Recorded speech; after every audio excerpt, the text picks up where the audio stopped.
Conversar agora, o Felipe também vai conversar comigo, com o deputado Alencar Santana, do PT de São Paulo, conversa sobre a escala 6x1.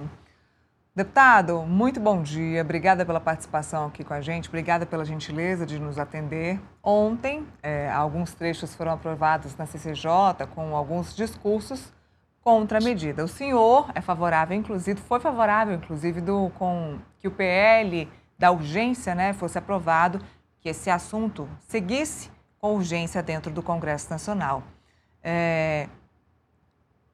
O senhor, na base governista, pretende trabalhar para que esse projeto siga com essa proposta de urgência ou vai brigar para que isso ande dentro do Congresso Nacional da forma que for, PEC ou PL, para que isso passe da forma que for? Eu digo porque estávamos aqui comentando que o governo Lula pretende batalhar sobre esse assunto para usar como mote de campanha eleitoral.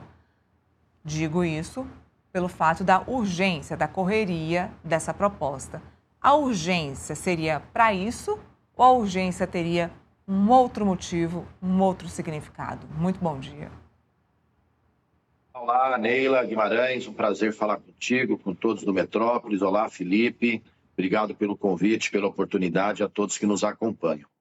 Olha só, votamos ontem favoravelmente, lembrando que essa proposta está aqui, a do Reginaldo Lopes, desde 2019, portanto, há um bom tempo. Depois veio a da Érica e agora o governo manda uma proposta, né, em urgência, o que tem um tempo fixo, 45 dias, de ser aprovada aqui na Câmara. O governo, com esse gesto, tem dois propósitos. Primeiro, deixar clara a sua posição. Até porque, como disse Felipe, não é obrigado mudar o texto constitucional para reduzir a jornada. Já é possível hoje, né, o texto constitucional fala em massa. Nós podemos ter jornada menor, inclusive sem projeto, se assim o setor econômico e a categoria decidirem. Mas quando o governo faz isso, ele ajuda muito a acelerar o trâmite e a votação da matéria aqui na casa. Por quê? É bom lembrar a frase do Valdemar da Costa Neto, presidente do PL, que é a maior bancada da Câmara, onde ele diz que nós vamos dar o sangue para impedir a votação dessa matéria. Alguns deputados, algumas bancadas aqui não externam, contrariamente, de maneira pública a sua posição, mas trabalham nos bastidores para que a matéria seja retardada a sua aprovação. Ora, quando o governo manda um projeto em regime de urgência, ele diz duas coisas para a Câmara e para a sociedade. Primeiro, terão 45 dias para aprovar a matéria do meu projeto de urgência. Mas vocês podem também aprovar a PEC dentro desse tempo. Se não for dentro desse tempo, a pauta será trancada pelo projeto de urgência. Portanto, o envio do projeto pelo presidente Lula foi muito, mas muito importante para que a gente, por exemplo, tivesse votado ontem na CCJ a admissibilidade dela. Semana passada, um deputado do Rio Grande do Sul, bolsonarista, pediu vista. Essa semana não teríamos votação, porque teriam que ter duas sessões legislativas. O presidente Hugo Mota, para acelerar a matéria, chamou na quinta e na sexta, permitindo que a gente votasse ontem. E por que isso? Porque justamente a matéria em regime de urgência, lá adiante, vai travar a pauta. Deixa eu passar a pergunta para o Felipe. Felipe, só pergunta para o deputado, por favor. Olha, que o governo tem alguma estratégia para aprovar essa PEC ou projeto de lei do governo antes do período eleitoral?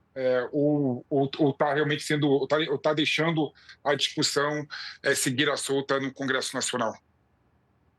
Não, primeiro é o envio do projeto de urgência, que daqui a 45 dias tranca a pauta na Câmara. Portanto, a Câmara vai ter que decidir se tranca-se toda a sua pauta ou avança na aprovação da PEC ou mesmo do projeto. O presidente Hugo Mota tem feito gestos importantes no sentido de avançar o debate e avançar a aprovação. Tanto é que ele chamou sessão na sexta para contagem de prazo para que a gente pudesse votar ontem na CCJ e deu certo. Segundo, ele está pedindo para os partidos indicarem os membros da comissão especial e tem dito que até o final de maio votará essa matéria na Câmara. Então, ele tem feito muito gesto, o governo está dialogando, está conversando, Mas, além desse diálogo, o governo, ao mesmo tempo, mandou o projeto em regime de urgência. Então, tem um diálogo que tem sido muito positivo e, ao mesmo tempo, tem o projeto de urgência que foi enviado aqui à casa. Alguma preocupação, eu digo, a tramitação da PEC, ela seria mais morosa até para que estudos, pesquisas, conversas pudessem ser feitas em relação à preocupação mesmo financeira, econômica, gastos públicos, orçamento, com a questão da escala 6x1, do fim da escala 6x1. Contratar mais gente, porque a proposta prevê que os salários não vão mudar. Isso pode impactar no bolso de quem contrata os trabalhadores. Existe essa preocupação? De que forma isso vai ser amarrado na proposta mesmo? Porque pode aumentar a pejotização e também a demissão. Primeiro, acho que tem muita gente chorando de maneira antecipada e sem sentido. Alguns setores vão conseguir se adaptar fazendo a gestão dos próprios trabalhadores que possuem, sem aumentar o número de trabalhadores. Vai ter que ajustar a jornada, o tempo, enfim, a presença deles. Quando diz que não terá escala 6x1, isso não significa que o shopping será fechado ao final de semana, será fechado ao sábado.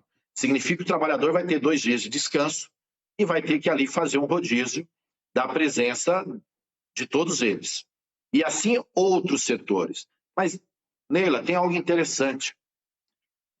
São feitas algumas reformas, como foi feita a Previdenciária em 2019, no governo Bolsonaro, ou a trabalhista no governo Temer, e o trabalhador brasileiro perdeu. Ninguém deu compensação ao trabalhador brasileiro. E agora estão dizendo que alguns setores têm que ter já de pronto uma compensação sem ter a grandeza e a dimensão exata de eventuais perdas de cada setor. Acho que nós vamos ter que fazer esse debate. Ninguém quer quebrar a economia brasileira, pelo contrário. A gente quer garantir um trabalhador mais motivado, com mais saúde, menos estressado, mais disposto, que com certeza vai produzir mais. Não tenhamos dúvida disso. E vai consumir mais também numa outra ponta. E se ele, porventura, quiser fazer até um outro trabalho nesse dia de folga, vai ter mais renda e vai gastar mais. Portanto, não vejo que será esse pânico. A tecnologia está aí. Tem setores que estão usando a tecnologia e mandando o trabalhador embora. Tem compensação ao trabalhador? Nós vamos ter que aliar uma jornada menor ao trabalhador com a tecnologia e todo mundo se adaptar. Não tenhamos dúvida, setores econômicos vão ganhar, a sociedade brasileira vai ganhar, o trabalhador vai ganhar, o poder público ganhará, porque vai gastar menos, inclusive, porque o trabalhador vai estar com mais saúde. Felipe, por favor. Ô, deputado, mas tem um ponto interessante nessa pergunta da Neila, queria até voltar nela e fazer de outra forma, né? O governo tem algum projeto para fiscalizar a aplicação da jornada 5x2, por exemplo, né? Porque a gente sabe, né? A tendência, pelo menos no princípio, né, é o empresariado não demitir, mas mudar para a pejotização, né? Mudar para a informalidade de alguns trabalhadores, né? Existe algum projeto, né, efetivo, administrativo do governo para fiscalizar a aplicação da jornada 5x2? Ou vai ser só, igual a Constituição Federal, uma orientação, né, um desejo, né? Mas na hora quando você vê o que foi aplicado à Constituição Federal, quase nada. Olha, se for um descumprimento objetivo da lei, tem mecanismo de punição, de fiscalização através do Ministério das Delegacias de Trabalho e, eventuais reclamações à Justiça que o próprio trabalhador e os sindicatos poderão fazer, né? Logicamente, tem gente que, porventura, pode ser pejotizada, alguns setores, outros não. Agora, Felipe, tem muita gente reclamando que falta mão de obra. Não, está faltando mão de obra. Ora, o trabalhador brasileiro tem opções várias hoje de trabalho. A tecnologia está aí. Tem gente que trabalha de casa atrás de um celular, atrás de um computador e ganha eventualmente mais. Tem gente que está no aplicativo, tem gente que está fazendo outras tarefas. E por que isso? Porque a remuneração dele, a valorização dele no modelo atual é muito menor em relação ao que ele está eventualmente ganhando nessas novas formas de trabalho. O empregador entende isso e valoriza o seu trabalhador, o respeita, para que esse trabalhador tenha, inclusive, compromisso com a empresa dele, com o trabalho dele, ou de fato nós vamos perder mão de obra ao longo do tempo. Porque existem novas formas de trabalho hoje. Precarizar o trabalho, dar menos direito ao trabalhador, o afugenta ele justamente desse emprego formal. A juventude quer novas opções de vida, tem um novo modelo de vida, ou as pessoas, todos nós, compreendemos e entendemos isso e criamos políticas para isso, ou nós teremos consequências piores adiante, e aí sim alguns setores econômicos sofrerão ainda mais. Para finalizar, não tem jeito, a gente sempre vai, a partir de agora, falar de eleições, de todos os assuntos daqui para frente. É um assunto que vai sim ser usado nas eleições por qualquer um que tiver trabalhado nessa proposta, tanto do governo quanto dentro do legislativo. O senhor acredita que essa disputa entre urgência de ser um PL e de ser uma PEC aí pelo presidente da casa, Hugo Mota, é uma questão eleitoral? Não, não é eleitoral, é uma decisão política. O candidato Flávio, através do seu coordenador de campanha, o senador Rogério Marinho, disse que, se eleito, eles vão fazer uma nova reforma previdenciária. E, se eleito, eles vão fazer uma nova reforma trabalhista. E, se eleito, eles farão a reforma administrativa. Lembrando que eles fizeram logo de cara, em 2019, a reforma previdenciária. É opção política. O governo Lula deu a isenção de R$ 5.000 no imposto de renda para quem ganha até 5 mil e pagamento menor para quem ganha até 7.350. Tem compromisso com a redução da jornada. São modelos antagônicos. São modelos diferentes, são opções políticas. Não é jogo eleitoreiro de nossa parte. É o nosso compromisso histórico com os trabalhadores brasileiros, e falar do presidente Lula em relação a isso é redundante, porque a sua vida política foi constituída com essa luta em defesa do trabalhador brasileiro.